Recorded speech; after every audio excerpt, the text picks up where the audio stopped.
Hey, everybody. Welcome to this episode of the Unemployables podcast. I'm joined by my co-hosts, Nick Lowry and Jeff Putnam. Today, we are joined by special guest, Josiah Novak. Josiah is known for being a fitness coach over on Twitter. He's actually my fitness coach at the moment, and he's been great to work with. The conversation went amazing. We talked about doing things with excellence, finding a great mentor, taking risks, and a few other things that are really just top-notch. The conversation lasted about 45 minutes. I think you're going to get a lot out of it, so let's just dive in. Become unemployable.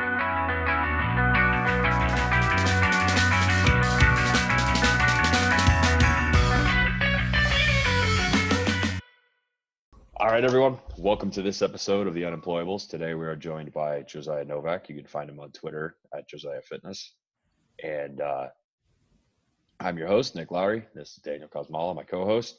We were going to have Jeff Putnam with us today, but he had some pretty gnarly internet trouble, so he had to bow out. But Josiah, you want to kick us off? Tell us a little bit about yourself, what you do, how you make your money, how you quit your 9-to-5, all of it. Yeah. Thanks for having me on the show.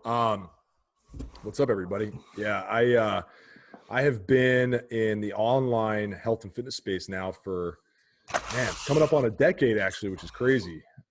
Started around 2010, 2011-ish. Oh, my God, that was almost a decade ago. Yeah, dabbling. I think That's nuts.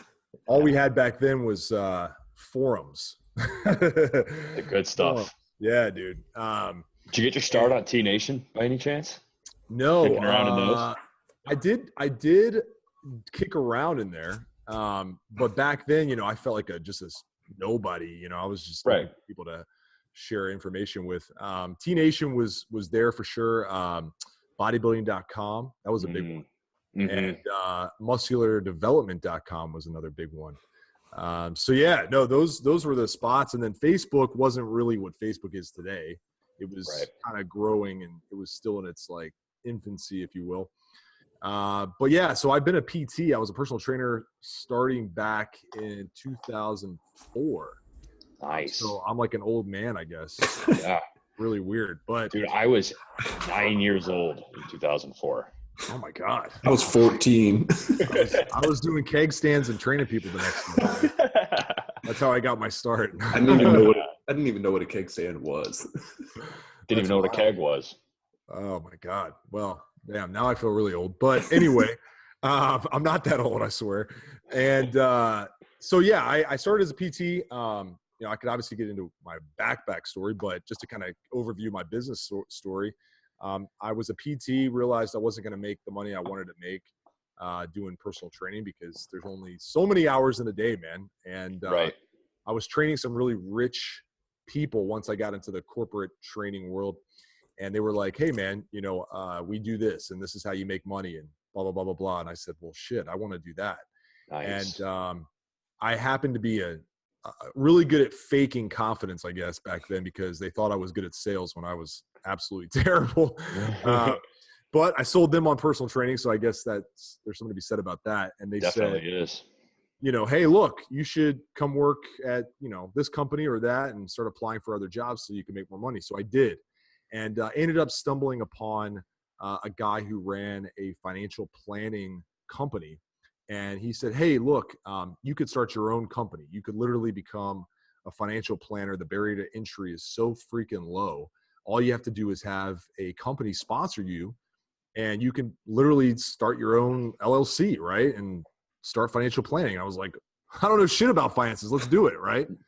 Hell yeah. So I cut my teeth back in 2008, 2009, selling life insurance, investments, all that good stuff. The market crashed, of course. I was a 22-year-old kid with very low amount of Rolodex, didn't have a lot of contacts. I was selling to young associate attorneys and getting them life insurance to protect, their six-figure salary they were getting ready to have. And the market crashed. Everybody stopped buying insurance and investments, right? Especially people who were scared to death, and they're not going to talk to this 21-year-old kid.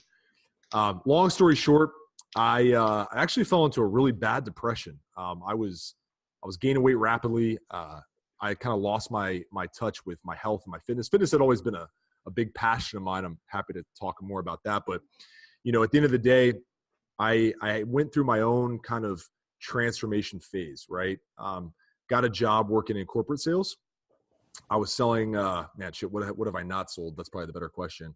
But I was selling and I was working my way up. I, got a job and started making a salary and commission, all that stuff. Got back into fitness because I finally had my finances and my mental health on the up and up, right? Right. And along that ride, I decided in my head, I was like, look, I know fitness is what I want to do. I don't know how I'm going to do it, but I want to be in fitness. I want to be a fitness guy. I want to coach people. I want to start a fitness brand.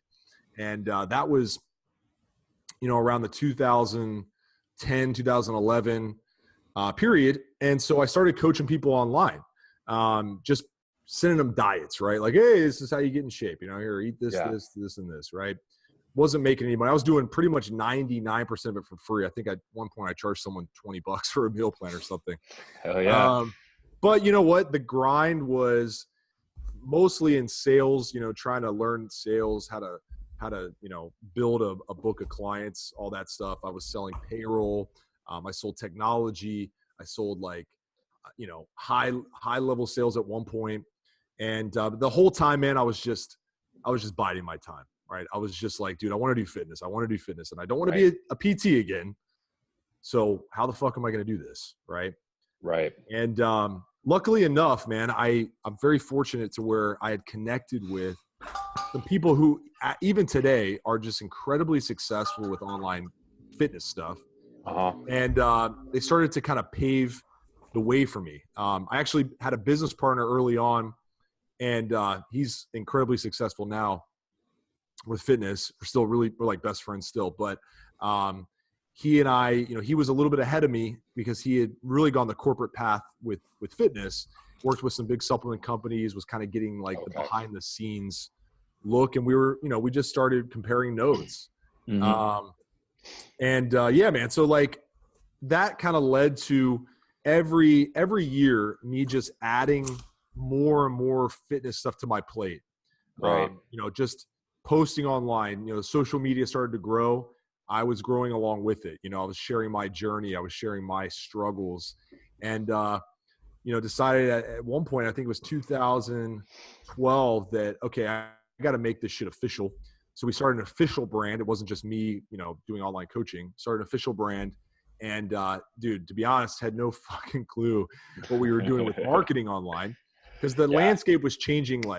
It was just rapid change. It was oh my gosh, Instagram. Oh my gosh, what is Facebook now? Oh, you can run ads on Facebook. Oh my God. And there were people who were just murdering it. I'm talking making millionaires overnight. And we were not one of them. But we were learning and we were building a tribe of people. And so, that's it. Now, when I got out of corporate completely was a few years ago. I quit my job. I kind of kept what I would call part-time sales jobs just to kind of keep the lights on. And I realized this isn't going to work. I got to get completely out of this shit if I'm going to do my thing full time. And so, I've been full time now for a few years, man. I love it. Hell yeah. So when you say corporate fitness, you mean supplements and stuff like that, or working in the corporate world of gyms?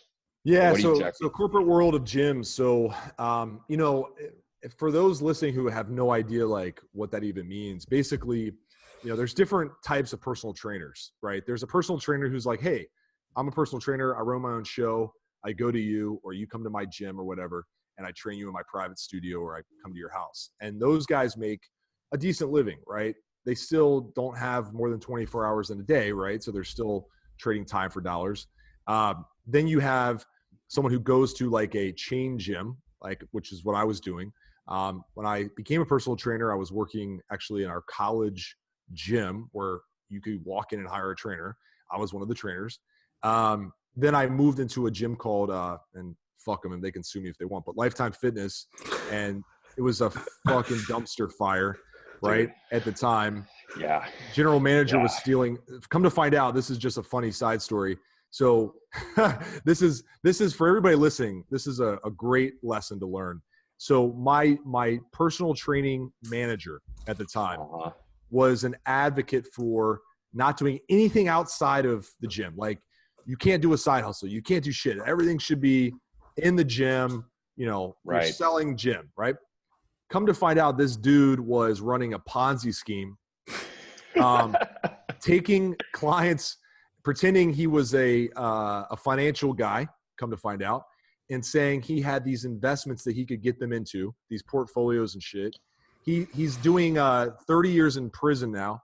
Oh my God. Because he stole $10 million and ruined 20 people's lives from taking all their retirement funds. This guy literally lived, I should say, a couple miles from me. Still, his family still lives right down the street from me. But he was the guy who fired my best friend because he caught him training someone outside of the gym. And I was like, you motherfucker. So like this whole time you're on us, right? Threatening to kick us out. Yeah. Meanwhile, you're running this, trying to do a side hustle the completely illegal way. Right.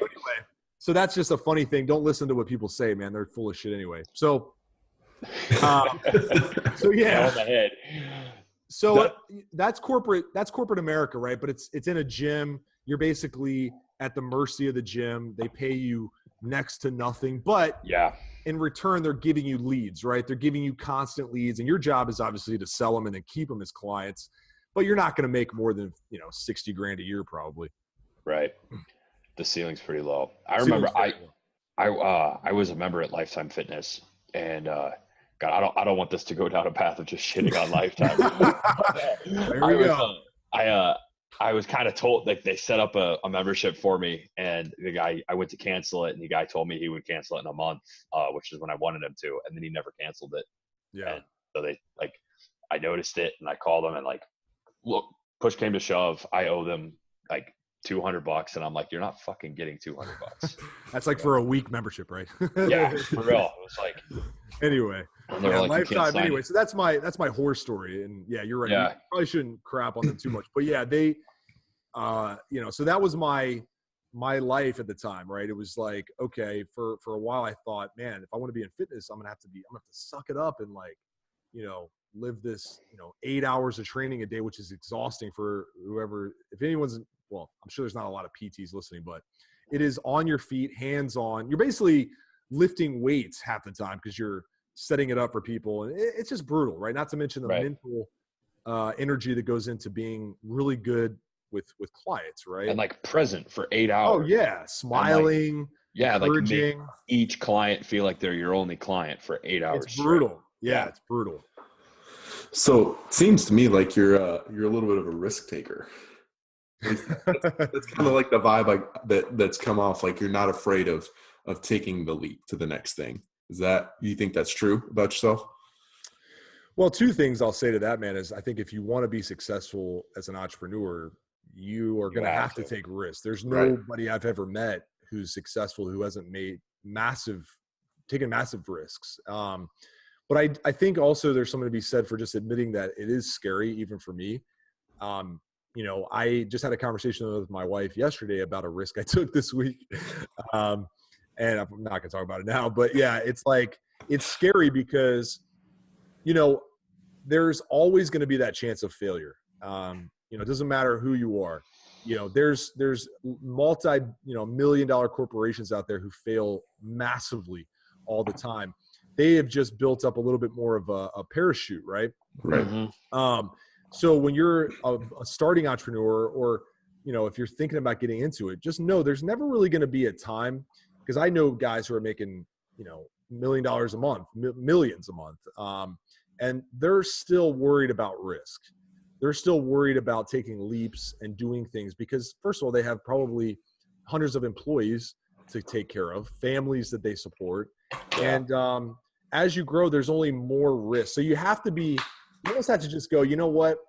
And what I always do is I ask myself a very simple question, and that is, what is the worst possible thing that could happen? Like, if we're just being real, you know what I mean? Like, what is the worst thing that could happen?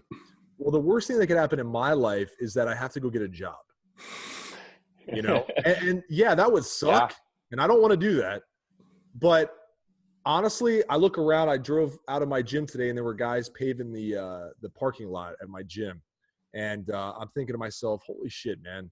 You know, those guys are out here in the heat, fucking snorting up, all sorts of junk because they're in the, faces in the tar, and they're out there with a smile on their face, doing their job, getting paid, right? Yeah. There's a lot of worse risk out there by not taking a chance, There and really so." is. I'm a risk taker, man, but I've built up a thicker amount of skin over the years because I know what I'm capable of, right? And Right. so I can push myself to the next level and continue to invest because I'm like, you know what? Okay, I used to get scared of investing 10 grand into something, right? Yeah. Now I'm like, you know what, man, if it's not at least 10 grand, it's probably not worth my time. Hmm. Yeah. Or shit, pretty soon that number will be 100 grand, and then pretty soon that'll be $1 million. But it's all the same thing, right? It's just a matter of your magnitude. level. Yeah. Like right now, like if I were to invest 10 grand into something, that would be most of my savings that were supposed to last me long enough to start building up a solid income, right? Yeah. So like for me, all of the investment goes straight into me and my company. And but like for you, you've gotten to the point where you can play around a little bit, and like to you, it might feel investing 100 grand might feel like 10 grand to me, right? And like there's so many levels to this, and the rabbit hole just goes so deep. It's amazing that like every time you meet someone above you, it's just like, God, I thought I was doing great. And it's crazy. You got to be careful with that too, though, because like, and especially in this world we live in today, I was talking to my wife yesterday. I think it was the same conversation, but I had this theory, because I looked at the calendar and I was like, oh my God, it's May. Like, holy shit, man. I got these big goals for this year, and it's already May.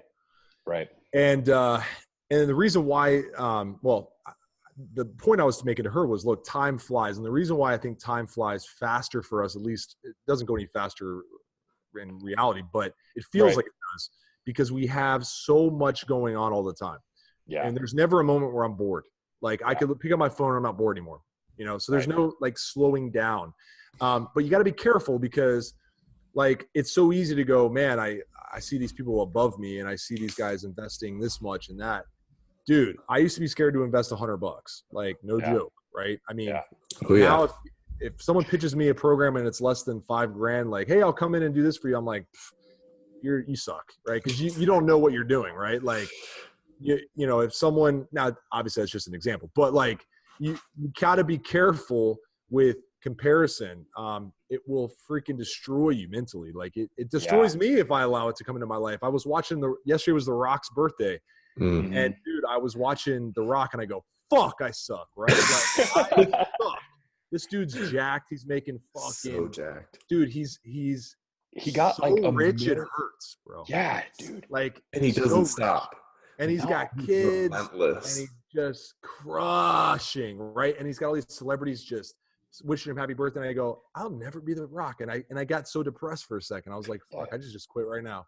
Like I should just quit because Kevin Hart's probably never going to wish me a happy birthday, right? And I should just You're quit never my going to life. be able to talk shit with Kevin Hart. Yeah, right? I should just literally take my phone and just throw it out the window, right? And end everything and go work somewhere because I'm never going to be anybody, right? But then you come back to reality and you go, hold on a second. We're all just specks of dust anyway. Yeah. Right? I mean, that's all we are. So, yeah, they're famous as hell, but I'm famous to people that know me, right? I'm famous to my family, my friends. I'm famous on Twitter. I got, a few thousand followers, whatever, right?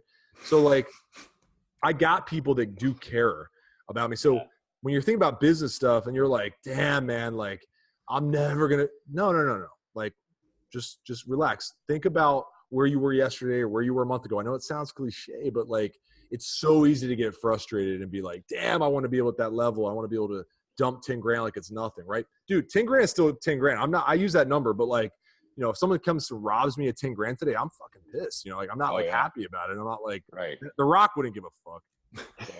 That's like I think it's a Gary Vaynerchuk that always talks about patience and speed. Like, you've got to move fast and work your ass off right now. But in the grand scheme of things, like, you have to be able to pull back from having your hands down in the dirt every day and be able to say, okay, I need to have patience because this is a huge as much as we're a small piece of dirt, like this is a huge timeline of my life, and I've got to be patient because, you know, I'm X years old, and just because I haven't made it yet to where I want to be doesn't mean I'm not going to make it where I want to be. Like he wants to buy the New York Jets, and he's like, he's in his 50s or something. He's like, I don't have the money for that yet, but I'm on my way there. Yeah, I mean, I teach my clients, my actual fitness clients, this term. It's called aggressive patience. I think I learned it from Andy Sala. I'm not sure. I don't want to say I completely made it up, but fuck it. You know what I mean? Such a guru. I think I actually just made it up. Yeah. Yeah. No one's copyrighted yet. So as soon as you make a t-shirt, then it's officially yours. But yeah, no, I tell them that because look, you have to work your ass off. There's no getting around that. You will have to work hard. Whether you're trying to lose weight, whether you're trying to build a business, you're going to have to work really diligently. But you also have to understand that at the end of the day, speed is just a relative term. You know, speed to me might mean something different to you. Right. You know, and if I have the pieces in place and the players in place, I might be able to speed things up faster than you. Doesn't mean that you're not moving fast though, right? You just have to understand that comparing and looking, it's like driving down the highway. What would you drive with your head turned to the fucking right, dude? No, you wouldn't. You might glance, but yeah, you might look, you know, these days, shit, you might do all sorts of stuff while you're driving. But, you know, right now, you just need to keep your eyes on the path that's ahead of you. And keep in mind that the people who are driving beside you are in their own bubble, man. They're doing their own thing, and you have no control over them. So don't worry about it. Yeah, I can't agree with that enough. Like I know that when I start looking too much to the left or to the right, I start getting down on myself, or I start getting cocky. You know, like you look at the people that you're doing better than, like objectively better than, and you're like, oh yeah, like I'm the fucking man. And then you look on the other side and you're like, I ain't shit. And it's It's like a healthy balance, man. Yeah, like you look and you get a little bit of perspective both ways, but at the end of the day, like you said, like you got to just be looking forward.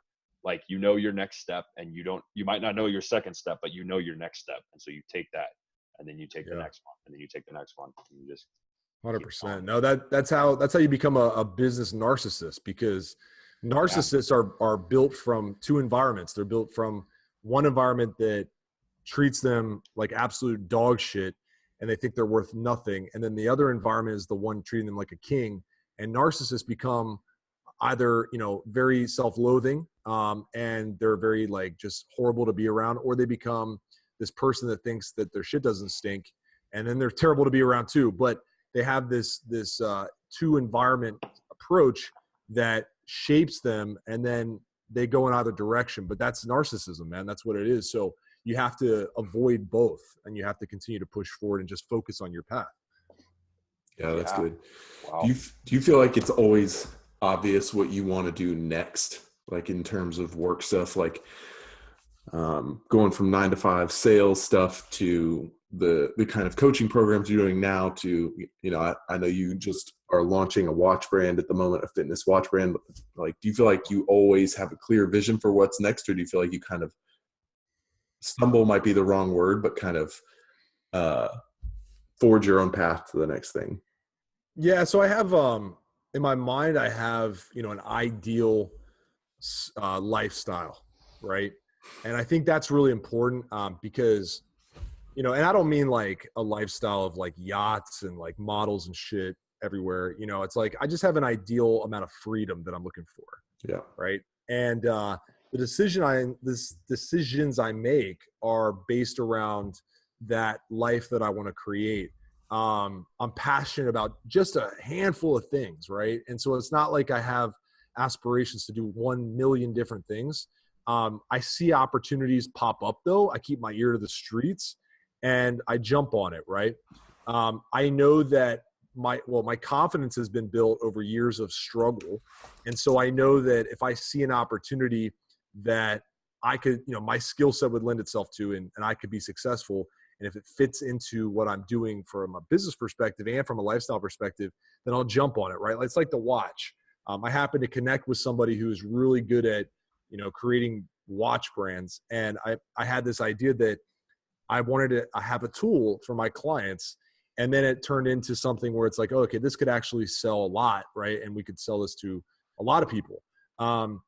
But really, my number one goal is just to provide something for my culture, right? My tribe, so Right. that they didn't have to ask me, well, which watch is best? Like I don't know which one I want. It's like, dude, I got you covered. I'm just gonna send you one, right? Like that was my whole vision, making things easier for people.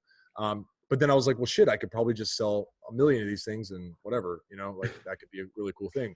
But But that'd be neat. yeah, it'd be nice, right? Dream. It's that easy. No, anyway, so it's like, Oh, but the truth of the matter is I'm driven by a very strong desire for freedom. Mhm. Freedom to do what I want, when I want, with who I want. And who I want is very simple. It's just my family, my wife and my kids. That's it. If everybody else is gone, I'd be all right as long as I got them. And then what I want to do is dependent on, the phase of life that we're in. Right now I want to just spend time with my family. I don't want to have to work in DC, drive home in 2-hour rush hour traffic every day like a lot Try of to my get friends across do. the Potomac somehow. Yeah, take a metro at 5 a.m., which is what my best friend does every single day, and he does it back in the evening. And it's like, and there's no reason to knock him because that's what he's doing. That's his grind, right? That's what he's chosen to do. But I know that I want something different. Now, if I fail and I have to go do that, cool, man. At least I gave it a shot, right? Right. But that's what I'm driven by. And so when you ask, like, do I know what I want? Well, business is always changing, right? Like, there might be a new social network that comes out that we're like, oh, I never even thought of that, right? And it's like all of a sudden I gotta pivot and I gotta go, all right, let me go hard on that.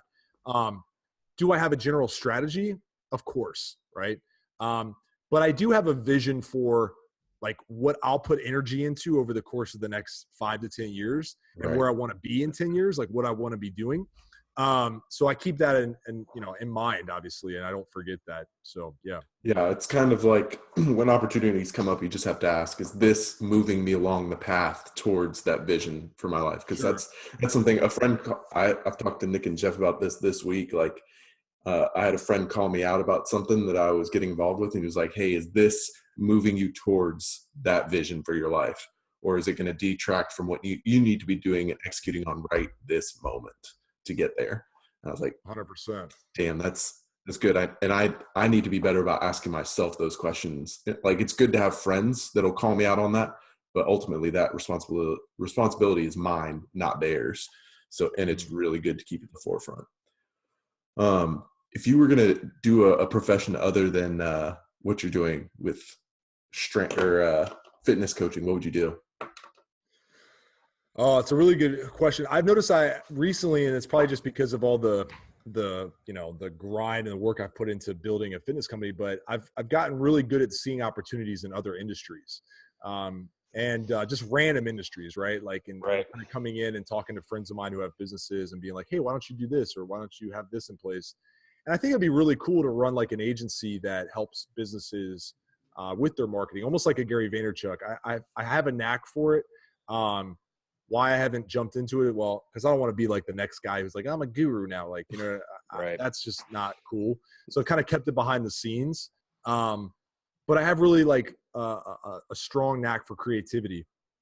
And I enjoy watching other people succeed. And so it would be really cool to, have almost like a director's chair, if you will, around like, hey, this is what I want you to do. Now, if you give me my dream job, I mean, I would love to be an actor, man. Like I freaking grew up. My mom was an actress. And it would be cool as hell. Did not know that. Yeah. So that, or being like a TV ESPN Sports Center guy. I'm a diehard sports guy. That's why I started my podcast, just so I could have some kind of platform to talk and just fucking, do what I want with that. But yeah, I mean, if I could pick any career, it would definitely be a sportscaster, ESPN guy, radio, or Nice. TV, or an actor. Those are like the two big things, man, which both are not easy to break into by any means. No. Have you ever? Go ahead, Nick. I was actually talking to somebody earlier this week about Joe Rogan and how he does his whole thing. And kind of going back to your marketing thing, like maybe on the surface, that's totally unrelated to your fitness, but at the core, it's very related. And kind of going off that actor thing and all of that, it's like when you look at Joe, he's got his stand-up, he's got his podcast, he's got his Fear Factor history. He comments on UFC, right? He's the color commentator for all their big events, and like that's all on the surface not related, but you dig a little deeper and it's all the same thing. Like it's cool because he's kind of built this life where everything he does is creative, and then he goes and fights and gets all the demons out, and like. Yeah, no, he's a beast. He owns a supplement company, a huge supplement company. Yeah. And Rogan is like, if you're looking for someone, I guess if you're looking for someone to emulate who has a personal brand, I would probably say Rogan's a better example than someone like Vaynerchuk, only because Vaynerchuk is, well, they're two different styles, right? And not to knock on Gary, like Gary's the man, like Jordan, if you're listening, Jordan Syatt, like you're my boy, like, he's his trainer. I don't want him to be like, yeah, I thought you were cool with Gary. But no, Gary's cool, man. But like I relate better to Joe because I see Joe has like real passion for everything he does. Like, not to say Gary isn't passionate, but like Gary's a savage. Like, you know what I mean? He sees really money. Unique. Yeah, he sees a money making opportunity. He's a killer, which is a very amazing skill set. But Rogan has more balance. I feel like Rogan, at the end of the day, goes home. He doesn't travel a lot. He does a stand-up, of course, and he's in the LA area. But the guy, at least from my perspective, has a little bit more of like a centered approach, where he's like, he's gonna say no to a lot of things, right? Like he's not going. Does he go on other podcasts? Hell no, he doesn't ever. So like, he could though. Oh my God, he could go on every. There's not a single podcast that would turn him down, right? Right. But he says no to all that, and he just does his thing because that's what he's about. He says the UFC fight every couple months or whatever.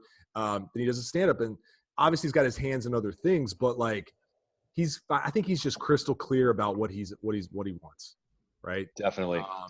He's a jack of a lot of trades for sure. Yeah. Master of a lot of trades, actually, but I think at the core of it, it's one trade. Oh yeah, 100%. Like it's on the surface, it's all different, but at the core, it's one thing. And like that, I think, is the essence of building a strong personal brand. Is like you find what you're passionate about, and yeah, you can on the surface have a lot of different stuff going on, but at the core, it's all passion and it's all you. Yeah, and everything kind of falls right into the entertainment. Welcome back, Jeff. What's up, Jeff? Hey, I switched to my wife's laptop because mine is older than I am, so we're good. Nice, we're good now. Boom. Cool. Beard is back. I think thanks to Mrs. Putnam. One of my favorite things. Well, she doesn't know I'm using her laptop right now, so good. This could get ugly here. One of my favorite things about Joe is that he does everything with excellence. Like everything is so good. Like if you watch his stand-up specials, like you're gonna laugh. If you listen to the podcast, you're gonna hear something that makes you think. If you watch a video of him going hunting with Cam Hanes, like there's a video of him shooting an elk like from 70 yards off or something. I've watched the video multiple times, and he nails the shot. And I'm sure that doesn't happen all the time. Like he's the kind of guy who hones in on his craft, which I think is so, so important. And people here these days, everyone just wants a flash in the pan, right? Yeah. They don't want to put in the time and the grind to spend years becoming a black belt, to spend years getting booed off stage in a comedy club. Like nobody wants to do that. They just want, the end result of what Joe has, like some of the biggest media syndication in the world with his podcast. And all the benefits that come with that, which is just so cool to watch, from like remembering when he had hair and hosted Fear Factor. Great show, by the way. Yeah, great show until it got booted the second time because they made it got really weird after I think the first or second season. It just got really weird. There's only so many fears, right? Like, I mean, it's like, all right, you're gonna eat a snake while you're driving a car off a bridge. It's like, what? Like, okay, like, upside down from a helicopter. Yeah. Throw in a couple of amputees. Snakes were enough, man. That was enough for me. Your girl's gonna break up with you while you're doing it too. Yeah. For your dad. Jesus, Jeff. So, Josiah, what are some things you're not very good at? Yeah. So, and another question to add on to that, the things you're not good at, how do you find ways to hire those off or get around them or work on them and make them better? yeah, I think one thing being I hate to use the word like I'm a creator because that's such an annoying word. Content creator.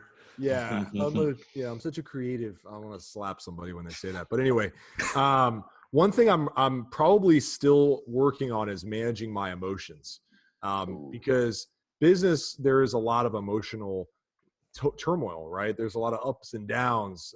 There's a lot of highs and a lot of lows, and you're like, oh shit. I had probably my greatest month ever in March, and April was okay, but it started to slow down towards the end. I was like, damn, like it feels like momentum is slowing, and of course that can eat at you a little bit. You're like, you get a little frustrated. And so managing emotions is something that goes all the way back to my childhood. I grew up in a very tumultuous household. It was brutal, right? And so emotions and dealing with them have always been a struggle of mine. So anyway, that's something that I'm not great at. So how do I deal with that? I mean, I can't, I guess I could hire it out, like hire a psychologist or something, right? But I think one thing that I try to do on a consistent basis is seek out mentors. Seek out people who have been there, done that, to give me that peace of mind that is like, dude, it's going to be okay if you just keep fucking going, right? Definitely. I've had the conversation with my wife 100 times of I'm going to quit, right? I'm just being honest. Like I have. And every single time, I don't know if it's just divine intervention or what, something great happens the moment I decide not to quit. Okay. Yeah. It's not in the moment where you're like, I'm going to quit, and then it's like all of a sudden God comes out. He's like, bro, it's cool. Here's a couple leads, bro. Like, no, that's not how it works. It's typically when you pick your ass up and you go, I'm going back to work and I'm pushing it and I'm going to go after it. And you start getting back in the swing of things. And all of a sudden, boom, right? Like, we deal with all sorts of stuff behind the scenes, right? We have clients who are, to be frank with you, horrible people, and they don't pay their bills. And they try to put it on you like it's your job to pay their bills, or it's your job to be okay with them not paying or whatever, right? And I can say that with full confidence because, at the end of the day, we provide a service that I know based off of what we've put into it that is incredible, right? And it's part of the deal, though. It's part of every business. I tell people all the time, look, it doesn't matter what business you're in. You could be in the Ferrari business. You could be in the mansion selling business. You're going to deal with customer headaches. And if you don't have a strong emotional base, you're going to, especially in the service industry, you're going to feel at times like out of control. You're going to be like, what the fuck? These people like, so you got to have people you can go, all right, let me have, my corner coach, basically how I look at it. I love boxing. I love MMA. And so you got to have your corner team, right? You got to have the team that you go back and be like, dude, I just got punched in the face. What do I do? Mm-hmm. Right? What do I do? And hopefully those people have been there before and they're not a guru. Fuck gurus, by the way. We could go on a whole hour on that. But anyway, it's like you got to have your corner team and you got to have your coach. And, if you want to play in this game, if you want to play at high levels, man, I don't know any majorly successful person who doesn't have what I just said. Mentors, corner coach, teams. They just don't, man. They don't. Yeah. So you're talking about having a corner team. Now, for a lot of people, like I know with me, it's my family. Like my wife is always in my corner. She's going to back me up. But I've also got some family members they do that whole, well, hey, send me a bunch of free crap and I'll promote it for you. Look, I'm already shipping to Australia. I don't need you to promote it to the 8 people that you know. If you want to support me, buy my stuff. I was just going to ask you, have you ever had any issues with like that with people that are in your immediate or nuclear area that just basically wanted freebies from you and were only going to support you if there was something in it for them?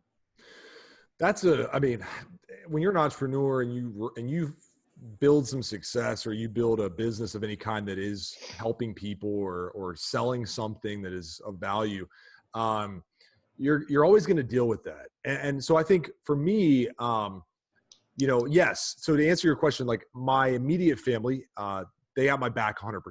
My wife, God bless her, she puts up with my shit. That is just the truth. And she sees the struggle. Troopers. Yeah. And I'm getting her into her own business now too. And I almost like think to myself, why did I do that? Because this is not okay. Like, now I have to be that for her. But anyway, yeah, it's good to have that. I think too, you got to be careful though. I look at it and there's a duck analogy, right? If you see a duck swimming on the surface, they look really cool, right? They're really calm, just kind of chilling, right? They're just gliding along. But underneath the water, man, they're paddling like a motherfucker. They're just like, they're going at it. And sometimes I think you got to be the surface duck for your family. Not like your wife and stuff, but like your relatives and like your acquaintances and cousins, and people who are like in your immediate circle, because they wouldn't even get it if you showed them underneath, right? They wouldn't, the struggle and the hustle and the grind, you could explain to them all day, oh my God, you have no idea. I work 20-hour days. Like, they don't give a fuck, right? Yeah. Because not to say they're bad people, they just not on that same wavelength, and that's okay. They're wired differently, because to be an entrepreneur, it's got to be in your blood. You can't fake being an entrepreneur, and they're not wired to think the way that we think.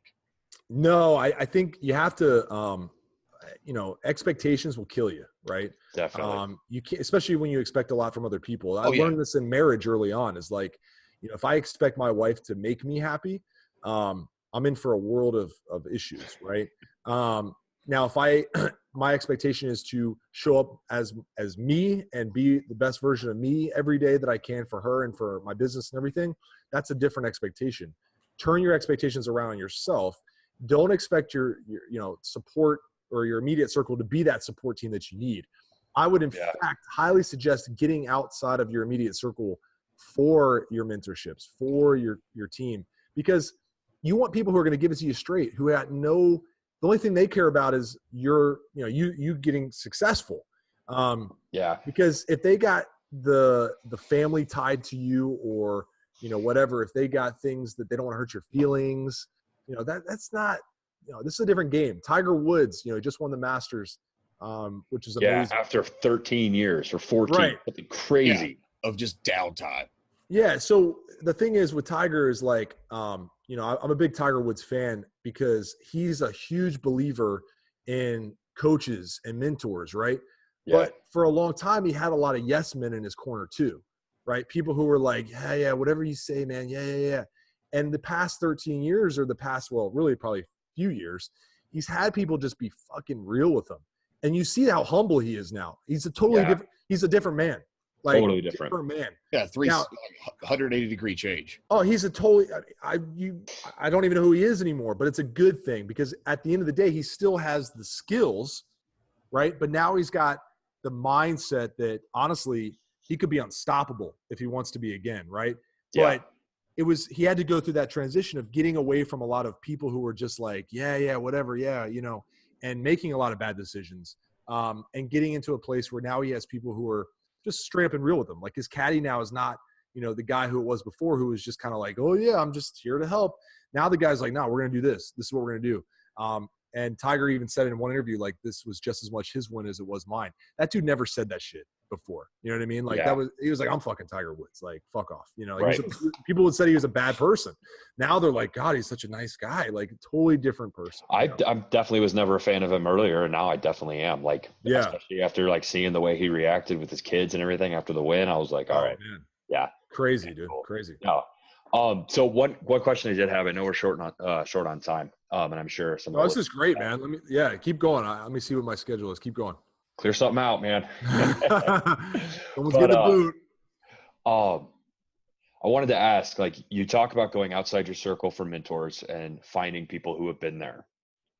How do you convince those people after they've been doing it for 10, 15, 20 years and have had massive success? Like, how do you convince them to help you? Because there's the only thing in it for them is personal satisfaction, which, don't get me wrong, is a very powerful force. But like, do you pay them? Do you set it up some other way? Do you just really, really humble yourself and just ask? Like, how do you do it? Well, yeah, you got to ask. And I mean, well, yeah, that's number what it one. starts with. But I think too, you gotta, in a way, it's tough, right? Because I look at the mentors I've had, and a lot of them I've paid, right? okay, And I found a way to make it work because I knew that if I took their advice and applied it, I was going to get an ROI pretty quickly, right? But I've also, just straight up asked people for advice. Like, hey, man, I know your time is valuable, and I would never expect anything for free from you. But, I would be happy to figure out a way to get help from you. If there is a way for me to help you in any sort of way, whether it's a job or a task or whatever, I would love even just one valuable piece of information or 5 minutes of your time, right? yeah, And here's another trick. I started a podcast too, obviously, right? And if you're out there and you're like, man, like, I don't know how I'm going to get connected with these people, start a podcast. what do you think you're looking at, dude? Yeah, get people on your show. That's why we're here, man. Right. Like, do you want to learn from people? Like, get them on your show. People love to talk about themselves and their business all the time. And they're not going to maybe do it over Twitter DMs, right? But they'll probably hop on your podcast. And so once you get a few guests on your show, or you can even do something that's not a podcast. You could be like, yeah, I just have a mentorship group where I make videos on people who are successful. Oh yeah, of course I want to be on your show because I'm successful, right? Like, so you got to get out of the box is my point. So don't trap yourself into thinking it's just something as simple as like, oh, you got to email them and hopefully they get back to me. Like, no, find ways to not trick them, but you're still providing value. You're giving them a platform now that they can share their. Right. You have to have some kind of incentive in it for them. Yeah. And that incentive doesn't always have to be money either. No, sure. Like, it probably shouldn't, because then when it's not, it's more memorable, right? Like, you're going to remember coming on, talking to the three of us or the two of us, and then Jeff showing up. And then like, it's more memorable than if we were just like, hey, can we toss you $100 and get an hour of your time just to talk? Yeah. 100%. Yeah. Get creative, man, because and not to mention, you don't need to always go for the top person, right? Like, if I want to be mentored by Joe Rogan, right? That's not going to happen. Right. It's just not, unless I was like famous enough to get on his show or whatever, right? But there's probably some badass dudes who have, worked with Joe or have been connected to him somehow, that would probably jump on your show at least, right? And then you can learn something from them. And I'll tell you right now, connecting with people through just providing value like that has been tremendous. I've learned so much from people. And now I have a platform where if I reach out to someone that's a relatively big name, the chances of them coming on my show at some point are pretty high. I've only been told no a couple times recently, which sucks. But like, it's like, okay, on to the next one. There's so many people out there who can provide a lot of help for you. Yeah, dude. And like right now, you're the third guest that we've had on. We haven't even gone live yet. And like, you're the third guest that we've had on. And God, I've learned so much from the three of you. Like, it's unbelievable. Like, you're in some sales training now because of one of the guys we talked to, right? Yeah. You recommended Grant Cardone's sales training. So I went and signed up for it, and it's crazy. Yeah. And learning a bunch from that too. And it's cool. It's a way to naturally build your network and give a little bit back. And one thing I'll say too, guys, is like, you could have a mentor without them knowing that they're your mentor. Absolutely. Right? Like, you can follow someone and stalk them, not to sound weird, but like, you can stalk someone. Sniff their underwear when they're not looking. Yeah. I go where you go, champ. I eat what you eat, champ. Right. or you can do it while they're wearing them. It's okay. Right. Oh God. Yeah. So it's like, you can be like their number one fan, but do it in a way that you're learning from them. Like, what are they doing every day? Where are they showing up? What are they doing? Like, and take notes, man. Start applying it to your life and your business. Dude, I Hunter Drew with the Family Alpha. I followed his stuff for like 4 years and like just read everything he put out and like all of it. And then now it's like all of a sudden I'm in FOE and I talk to him every single day. And it's like, it's kind of cool. Like, but like you said, like, he had no idea who I was for like years, but I was like just consuming everything he put out, because I was like, this is good. This is like what I need to hear. And now he's like a very good like mentor of mine. Sure.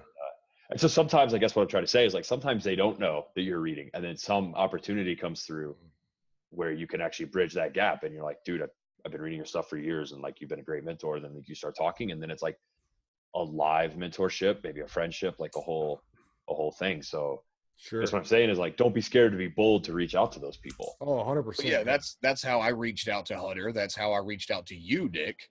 Yeah, which That's is how crazy. That's how I reached out to Ryan Mickler. I reached out to all these big people just going, hell, Ed Lattimore.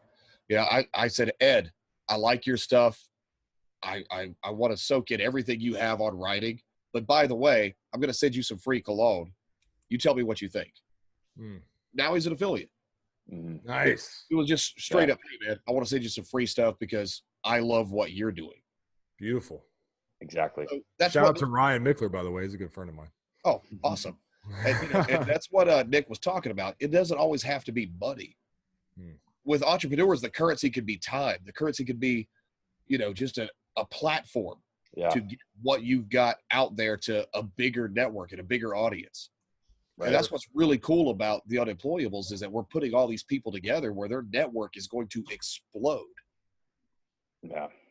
And that's like what I guess we're trying to do. It's just like connect everyone in a way that everyone gets so much more out of it than what they're putting in.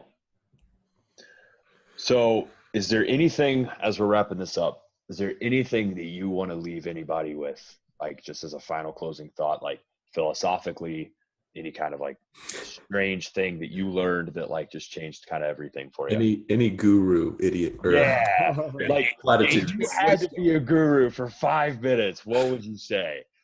Man, yeah, like if you're listening to this podcast, like just understand one thing, like you're lucky as shit, right? Like you really are. And I say that like because I know I'm lucky as shit. And I don't mean lucky like, I won the lottery. I just mean like very fortunate to have an opportunity that a lot of people would kill for, right? A lot of people, not just here in America or wherever you're listening, but like there's many, shitholes around this world that people would totally do anything to get out of. And so we have an opportunity, right? So if you are called to do something like entrepreneurship, it doesn't matter if you're selling watches or if you're, writing books or whatever you're doing. You are lucky as hell that you have an opportunity to do it. There's many people who have come before you and many people who come after you that won't have that, right? So go do it, right? And have the attitude that if you're passionate about it, if you're committed, then there will be a bump in the road. There will be many bumps in the road. And you'll have a choice to make at that time. And that choice will be to quit or not, right? And all I can say is if you choose not to quit, there will be a reward. And that reward may not be millions of dollars, and it may not be the success that you thought it would be, but it'll be a lesson that will serve you at some point in your life in the future if you keep your eyes and ears open, right? So, take advantage of your opportunity that you're given and refuse to quit if you're passionate about it. And that's really it, man. That's, about as philosophical as I can get, but that's my 2 cents. It was well said. It was very well said. That's solid. Do you want to talk to us a little bit about your coaching programs and what you offer, and then where people can find you? Sure. Yeah. I'm anything on social media is just at Josiah Fitness, Facebook, Instagram, Twitter. LinkedIn is just my name, Josiah Novak. You can connect with me there. I do have a podcast. It's the True Transformation Podcast. We've had some really cool guests. We've had Ryan Mickler twice. We've had Andy Frisella. I've had Joe DeCina, the owner of Spartan, which is a badass one if you want to check that one out. Hell yeah. Trying to get some more amazing guests on the show, of course. But yeah, we got over 150 episodes, so it'll take you some time to get through them all. But yeah, so that's that. And then as far as like coaching, we offer a few different things, but our primary focus is just helping you take your health and fitness and changing your life through the power of getting in shape. And so if you're struggling, and if you're out there and you're like, man, I do need to clean up my health, I need to get fit, I need to change my life, then reach out to us. I'm happy to take emails, Josiah@thetruetransformation.com, or you can just go to the website, thetruetransformation.com, check out all of our stuff, and would love to connect. Oh, and I wrote a book, by the way, too. If you guys want to get my book, it's on Amazon. Just keep Casually. adding to the list, man. Just keep adding to the list. Yeah, I always forget to plug it. Everybody also needs to know that Josiah cured cancer yesterday. Yeah. Working on AIDS today. No, I'm just kidding. So have it done by dinner. Yeah, it's called Diet Suck, and it's a nutrition-based guide for people who just want to master the art of getting in shape and staying in shape for the rest of your life with nutrition. Nice. So check it out. It's on Amazon, so you can get it for $10-15. Hell yeah. Awesome, man. Well, I think that about wraps us up. So if there's anything else you want to say it now. Thanks for having me on, guys. This has been fun. You guys are awesome. You guys have a good thing going. You guys will crush it. Yeah, Thanks, man. Glad to have you here. Thanks for bearing with me through the technical difficulties. No, it's all good, man. I've been there. Thanks for coming on, man. Really appreciate it. Got it. Awesome. Become unemployable.